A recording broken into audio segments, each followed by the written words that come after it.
ಉಡಾಯಿಸೋ ಖಾರ ಬಣ್ಣ ರುಚಿಯನ್ನು ಅಕ್ಕಿ ಮೆಣಸಿನ ಪುಡಿ ಚಿಂದಿ ಉಡಾಯಿಸೋ ಖಾರ ಬಣ್ಣ ರುಚಿ. ಚಿನ್ನಸ್ವಾಮಿ ಕ್ರೀಡಾಂಗಣ ಬಳಿ ಕಾಲ್ತುಳಿತಕ್ಕೆ 11 ಸಾವು ಕೇಸ್, 11 ಜನರ ಸಾವಿಗೆ ಕಾರಣ ಆಯ್ತಾ? ಆ 3 ವಿಚಾರಗಳು. ಸರ್ಕಾರ, ಪೊಲೀಸ್ ಇಲಾಖೆ, ಕೆಎಸ್ಸಿಗೆ ನಿರ್ಧಾರದಿಂದಾಗಿ ಸಾವು ಸಂಭವಿಸ್ತಾ ಅನ್ನೋದು ಪ್ರಶ್ನೆ. 11 ಜನರು ಸಾವನ್ನಪ್ಪಿದ್ರಲ್ಲ, ಆ ಸಾವಿಗೆ ಪ್ರಮುಖವಾಗಿ 3 ನಿರ್ಧಾರ, 3 ಇಲಾಖೆ ವಿಚಾರವಾಗಿ ತೆಗೆದುಕೊಂಡಂತ ನಿರ್ಧಾರಗಳು ಕಾರಣವಾಯ್ತಾ? 11 ಜನರ ಬಲಿಯಾಗೋದಕ್ಕೆ ಆ 3 ಕಾರಣ ಹಾಗಿದ್ರೆ ಏನು ಪ್ರಶ್ನೆ. ಕಾರಣ ನಂಬರ್ 1, ಸರಿಯಾದ ಟಿಕೆಟ್ನ ವ್ಯವಸ್ಥೆ ಮಾಡದೆ ಕೆಎಸ್ಸಿಗೆ ಎಡವಟ್ಟನ್ನ ಮಾಡಿತು.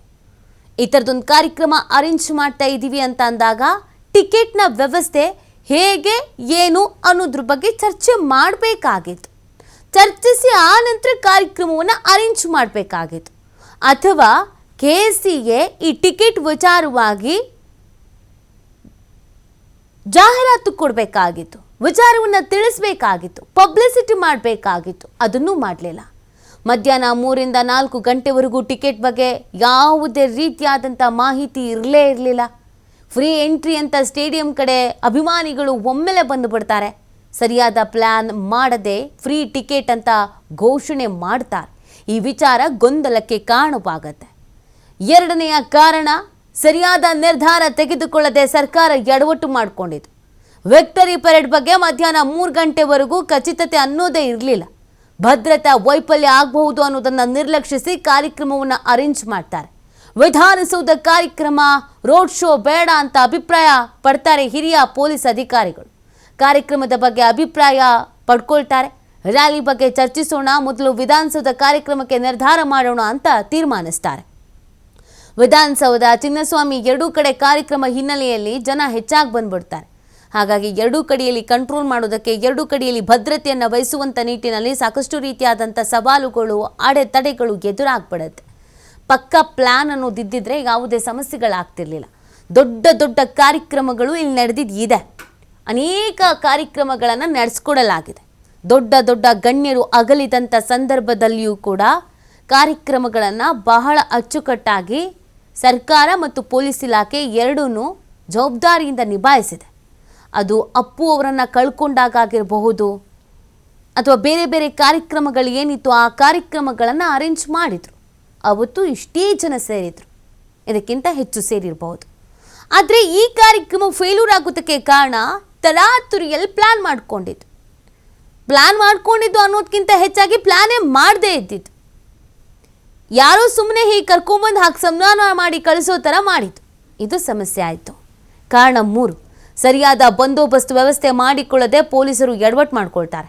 ಬೆಳಗ್ಗೆ 11 ಗಂಟೆಗೆ ಮೀಟಿಂಗ್ ಮಾಡಿ ನಿರ್ಧಾರವನ್ನು ಮಾಡುತ್ತೆ ಸರ್ಕಾರ. ಚಿನ್ನಸ್ವಾಮಿ ಸ್ಟೇಡಿಯಂ ಬಳಿ ಘಟನೆಯನ್ನು ಏನು ನಡೆಯಲಾಗಿತ್ತು 3 ಗಂಟೆಯ ನಂತರ, 3ರಿಂದ 4 ಗಂಟೆ ಸಮಯ ಇದ್ದರೂ ಸರಿಯಾದ ಬಂದೋಬಸ್ತೆ ಮಾಡಲಿಲ್ಲ. ರಾಜಕಾರಣಿ, ಪ್ಲೇಯರ್ಸು ಅಂತ ಸ್ಟೇಡಿಯಂ ಮರೆತು ಬಿಡ್ತಾರೆ ಪೊಲೀಸರು. ವಿಧಾನಸೌಧ ಕಾರ್ಯಕ್ರಮದ ಬಗ್ಗೆನೇ ಹೆಚ್ಚು ಗಮನ ವಹಿಸ್ತಾರೆ ಪೊಲೀಸರು. ಅಲ್ಲಿಯ ಬಂದೋಬಸ್ತು ನಡುವೆ ಸ್ಟೇಡಿಯಂನಲ್ಲಿ ಕಳಪೆ ಬಂದೋಬಸ್ತ್ ಅರೇಂಜ್ ಮಾಡ್ತಾರೆ.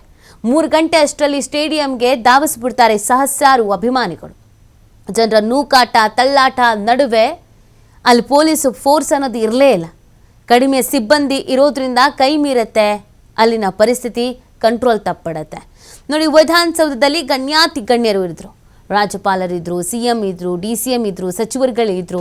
ಎಲ್ಲದಕ್ಕಿಂತ ಹೆಚ್ಚಾಗಿ ಪ್ಲೇಯರ್ಸ್ಗಳಿದ್ರು, ಕ್ರಿಕೆಟ್ ಆಟಗಾರರಿದ್ದರು. ಅವರ ಭದ್ರತೆ, ಅವರ ಹಿತದೃಷ್ಟಿ ಓನ್ಲಿ ಅವ್ರ ಬಗ್ಗೆ ಫೋಕಸ್ ಮಾಡ್ತಾರೆ. ಕೇವಲ ವೇದಿಕೆಗೆ ಮಾತ್ರ ಸೀಮಿತವಾಗಿತ್ತು. ಅದು ವಿಧಾನಸೌಧದ ಮೆಟ್ಟಿಲ ಮೇಲೆ ನಡೀತಲ್ಲ ಕಾರ್ಯಕ್ರಮ, ಆ ಕಾರ್ಯಕ್ರಮಕ್ಕೆ ಮಾತ್ರ ಸೀಮಿತವಾಗಿತ್ತು ಪೊಲೀಸರ ಫೋಕಸ್, ಬಂದೋಬಸ್ತ್. ಅದನ್ನು ಹೊರತುಪಡಿಸಿ ವಿಧಾನಸೌಧದ ಕೆಳಗಿದ್ದಂಥ ಜನರ ಮೇಲೂ ಫೋಕಸ್ ಇರಲಿಲ್ಲ. ವಿಧಾನಸೌಧದ ಮುಂಭಾಗದಲ್ಲಿದ್ದಂಥ ಸಹಸ್ರಾರು ಸಂಖ್ಯೆಯಲ್ಲಿ ಭಾಗಿಯಾಗಿದ್ದಂಥ ಫ್ಯಾನ್ಸ್ ಮೇಲೂ ಕೂಡ ಯಾವುದೇ ರೀತಿಯಾದಂಥ ಫೋಕಸ್ಸು ಇರಲಿಲ್ಲ. ಇನ್ನು ಚಿನ್ನಸ್ವಾಮಿ ಕ್ರೀಡಾಂಗಣ ಅಂತ ಬರೋದಾದರೆ ಅದ್ರ ಬಗ್ಗೆ ಜಾಸ್ತಿ ತಲೆನೇ ಕೆಡಿಸ್ಕೊಳ್ಲಿಲ್ಲ. ನೋಡಿ, ಎಷ್ಟೋ ಸಂಖ್ಯೆಯಲ್ಲಿ ಭಾಗಿಯಾಗಿದ್ರು ಫ್ಯಾನ್ಸು ಅಂತ.